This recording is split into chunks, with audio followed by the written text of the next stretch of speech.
Yo, what is up guys, Delboy here, aka Blue Collar Sports TV. Hopefully you guys are doing well. If you're new here, smash that like, hit subscribe, all of that good stuff. So I felt it necessary to make another video on Subriel Matias, who won this weekend. He defended his IBF super lightweight title against Shoajan Ergashev, a guy who was viewed as very dangerous, unknown but dangerous, and we saw that Matias beat him down and made him quit. Subriel Matias, to me, as I've mentioned previously on this channel, in my opinion is one of the most exciting fighters in boxing right now. He provides what I want from boxing. I like aggressive fighters, as you guys know. I've made no secret of that. And sometimes fighters come along to where I don't understand how there's certain fighters that come along and I feel everybody should support them. And Matias is one of those sort of guys. Has the style, has the aggression, he's entertaining, he says the right things, he's calling for the fights he should be calling for, and he's fought fellow avoided fighters, guys like Ergashev, guys like Junkunbayev. Those were guys who were struggling to get fights due to they were perceived as dangerous but had no profile. Matias fought these guys, and obviously he won and dominated those fighters. And here we are now, in 2023, Subriel Matias is the IBF champion at super lightweight. But the question I would like to ask, is he any closer to the big fights? When I say big fights, we're talking about guys like Devin Haney, Teofimo Lopez, guys like that. Is he any closer to getting those sort of fights?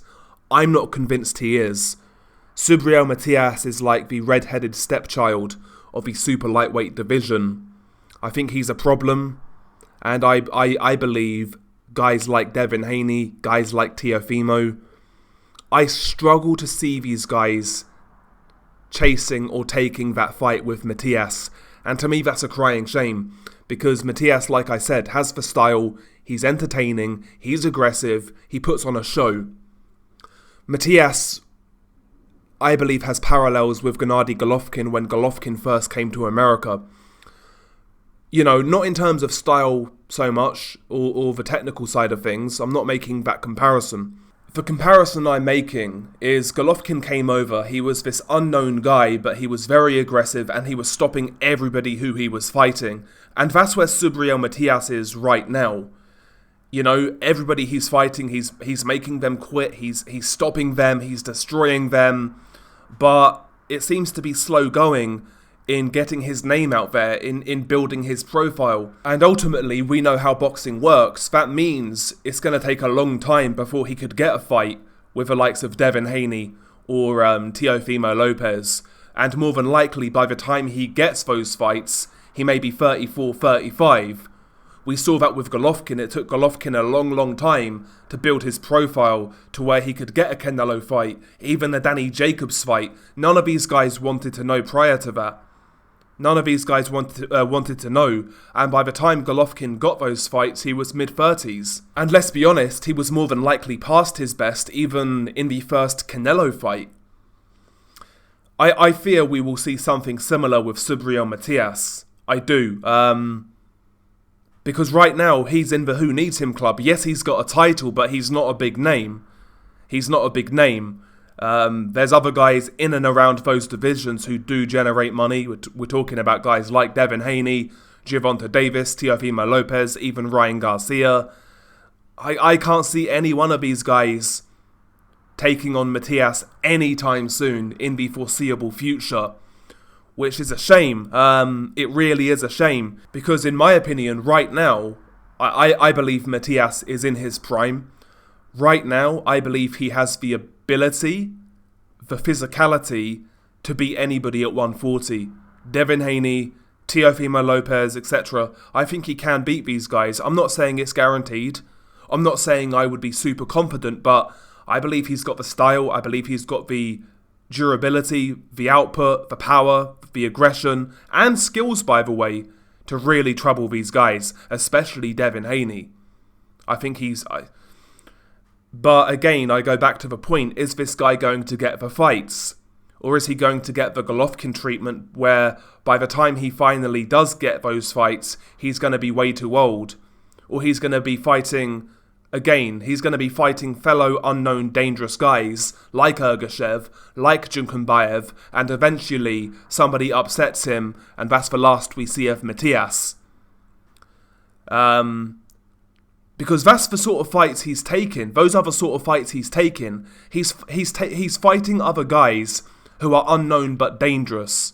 It's like the boxing world doesn't really want Matias around, so they're feeding him to those sort of guys, they're matching him with those sort of guys, maybe hoping he loses. You know what I mean? That's the impression I get. And it's crazy because the guy is so entertaining. But maybe that highlights the state of boxing in 2023.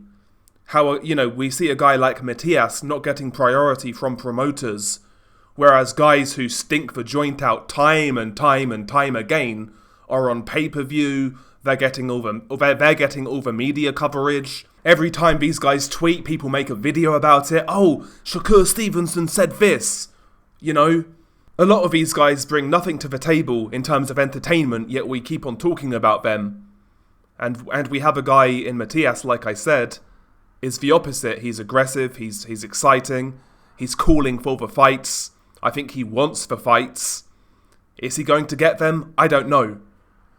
A lot of people are saying he should leave PBC, and I get that argument, but I think he could leave PBC. I still think he would really, really struggle to get these fights. That's the sad reality of it, in my opinion. That sums up boxing in 2023. Boxing fans are so soy, they would rather pretend Shakur put on a masterpiece against Edwin De Los Santos rather than watch a guy like Matias and support him, a guy who's doing it right. But there you go. It's kind of depressing even talking about it, but I hope the guy gets fights. I think boxing fans are corner of the internet, people who just want good fights, regardless, people who want fighters to fight in the right manner, and people who want fighters to actually chase for big fights and want for big fights. I think we should support this guy, I really do. I think we should support Subriel Matias, because the mainstream boxing publications aren't going to do it. Quite frankly, they're not going to do it. And that's a shame. That's a shame. But yeah, Matias, he's a bad man at 140. Let's hope he gets the fights. Let's hope we see a Devin Haney fight, a Teofimo fight. Even fights with the likes of Jose Ramirez, Jack Catterall, these sort of fights, man. Let's get them going. But yeah, share your thoughts below. What do you make of Matias? What do you make of him as a fighter? And what do you make of his current career position as of right now? Do you think, like me, he will struggle to get these big fights? I think he will do. Anyway, share your thoughts below. Peace.